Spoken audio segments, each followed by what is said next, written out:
പക്ഷേ അതിലുണ്ടാവുന്നതിനേക്കാൾ കൂടുതൽ സിവിയർ ആയിട്ടുള്ള അതികഠിനമായ പെൽവിക് പെയിൻ ആയിരിക്കും ഈ എൻഡോമെട്രിയോസിസ് ഉള്ളവർക്ക് ഉണ്ടാവുന്നത്. അതുപോലെ ഡെയിലി റൂട്ടീൻസ്, സാധാരണ ഡെയിലി റൂട്ടീൻസ് ഒക്കെ എഫക്റ്റ് ചെയ്യുന്ന രീതിയിലായിരിക്കും ആ വേദന ഉണ്ടാവാറുള്ളത്.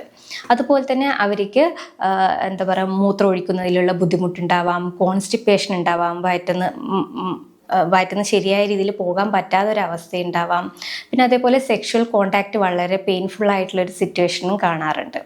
അതേപോലെ എൻഡോമെട്രിയോസിസ് ഉള്ളവർക്ക് ചിലവർക്ക് പറയും മൂത്രത്തിലൂടെ രക്തം പോകുന്നു ഡോക്ടറെ എന്നുള്ള രീതിയിലുള്ള പറയാറുണ്ട്. അപ്പോൾ ഇങ്ങനെയുള്ള സിംറ്റംസ് ഒക്കെ നമുക്ക് എൻഡോമെട്രിയോസിസിൽ കാണാൻ പറ്റുന്നതാണ്. പല പേഷ്യൻസും ചോദിക്കാറുണ്ട്, ഡോക്ടർ ഈ എൻഡോമെട്രിയോസിസ് വന്നു കഴിഞ്ഞാൽ ഭാവിയിൽ എന്തെങ്കിലും പ്രശ്നം ഉണ്ടാവാറുണ്ടോ എന്ന്. തീർച്ചയായിട്ടും അതൊരു ഇൻഫെർട്ടിലിറ്റിക്ക് അല്ലെങ്കിൽ വന്ധ്യതയ്ക്ക് ഒരു പ്രധാന കാരണമാവാറുണ്ട്.